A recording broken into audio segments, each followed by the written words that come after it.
প্রথম ছবি হিসেবে তো উত্তেজনাটা একটু ডিফারেন্ট হয়। আমি লাইফটাকেই তো সিরিয়াসলি নেওয়ার কিছু নাই। সিনেমা বানাতে এত দেরি করলাম কেন, এইটা প্রশ্ন হওয়া উচিত। বরবাদের সাথে আপনি কখনো চক্করকে মিলাইতে পারবেন না। আমার প্রত্যাশার চেয়ে আমি বেশি পাচ্ছি। আমার ছবির প্রমোশন করবে দর্শক। যদি সিঙ্গেল স্ক্রিনে দর্শকের চাহিদা তৈরি হয়, আমরা কেন যাব না? আচ্ছা দেখেন, এইটা না গতকাল থেকে আমি প্রচুর এই কথাটা শুনছি অডিয়েন্সের কাছে। আমরা কিন্তু এমনি সমস্ত হলে ঘুরছি, দেখছি যেহেতু প্রথম ছবি, সো প্রথম ছবি হিসেবে তো উত্তেজনাটা একটু ডিফারেন্ট হয়, একটু বেশি হয়। সো ওই জায়গা থেকে দেখলাম যে সবাই বলতেছে সেকেন্ড পার্ট কবে আসবে, কিন্তু আমরা যখন এটা স্ক্রিপ্টিং করেছি কিংবা আমরা যখন শুটিং করেছি, ইভেন দ্যাট এডিটিং প্যানেলও আমার কখনোই এটা সেকেন্ড পার্টের চিন্তা করে আসলে আমি মাথায় কাজ করে নাই। আমার জন্য ছিল যে আমরা এইভাবে একটা গল্প বলার চেষ্টা করছি যে গল্পটা এরকম একটা হুক জায়গায় শেষ করব। এখন মানে এভরিবডি সেইং লাইক যে এক্সপেক্টিং যে সেকেন্ড পার্ট করার জন্য, এই আর কি। এখন দেখা যাক, আমরাও আপনারা যদি সবাই থাকেন, অডিয়েন্স যদি থাকে সাথে, তাহলে সেকেন্ড পার্ট করে ফেলবো। আর কি করবো, অন্য কিছু তো আর পারি না। সো এটাই তো করে খেতে হবে। না, আমি তো খুবই নন সিরিয়াস মানুষ, আমি কোনো কিছুই সিরিয়াসলি নেই না। আমি লাইফটাকেই তো সিরিয়াসলি নেওয়ার কিছু নাই। ইটস এ ভেরি, তাই না ভাই? আমি ইন্ডাস্ট্রিতে কত বছর ধরে কাজ করি আপনি দেখেন।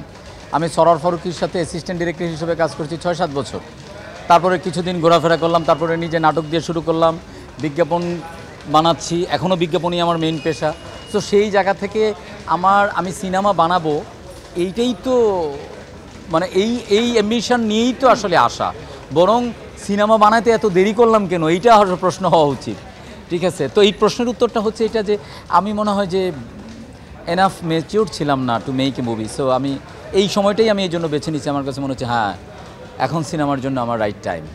আমি একটা কথা বলি আর কি, বলছি আমার টিমকেও বলছি যে আমরা কোথাও কোনো টক্করে নাই, আমরা চক্করে। তো আমি না আমার ছবিটার মতোই করেই আমি দেখছি। আমি অ্যাজ এ হিউম্যান বিং আমার যে প্রত্যাশা সেটা হচ্ছে যে একটা ছবি বানাতে গিয়ে কী পরিমাণ শ্রম, টাকা পয়সা, টাইম যায়, এটা তো একদম আনবিলিভেবল। এটা যারা আপনারা তো ইন্ডাস্ট্রির সাথে জড়িত, আপনারা তো কিছুটা হলেও জানেন। সো আমার প্রত্যাশা যাতে সব ছবিগুলোই ভালো চলে এবং দিন শেষে ছবিটা তো বানানো হয় দর্শকের জন্য। সো দর্শক এই যে জোয়ারের মতো দর্শক দেখছে, এই ঈদটাকে মনে হচ্ছে একদম মানে স্পেশাল একটা ঈদ। এতগুলো ছবি, হ্যাঁ ডিফারেন্ট ক্যাটাগরির ছবি, কোনোটা বেশি দেখছে। মানে আপনি ধরেন বরবাদের সাথে আপনি কখনো চক্করকে মিলাইতে পারবেন না, কিংবা আপনি জিনের সাথে ধরেন আপনি জঙ্গলিরে মিলাইতে পারবেন না, কিংবা জঙ্গলির সাথে আপনি দাগিকে মিলাইতে পারবেন না, আবার জিনের সাথে আপনি ধরেন চক্করকে মিলাইতে পারবেন না। It's a different type of movies, তাই না? সো ওই জায়গা থেকে যে পার্টিকুলারলি আসলে কেউই বলতে পারবে না হ্যাঁ কোনোটার দর্শক বেশি, কোনোটা হাইপ বেশি, কোনোটার অ্যারেঞ্জমেন্ট বেশি, বাজেট বেশি, ঠিক আছে, নানান ভলিউমের। কোন দর্শকও তো আলাদা। প্রতিদিন যেরকম আমরা একই রকম খাবার খাই না, তো দর্শকের টেস্ট ছবি তো এরকম। সো এটা কম্প্যারিজনে কখনো যাওয়াই যাবে না। বাট আমার যেটা বক্তব্য, এটা আমি একদম মানে গত 2 দিনের এক্সপিরিয়েন্সে বলি, আমার যেটা প্রত্যাশা ছিল, আমার প্রত্যাশার চেয়ে আমি বেশি পাচ্ছি।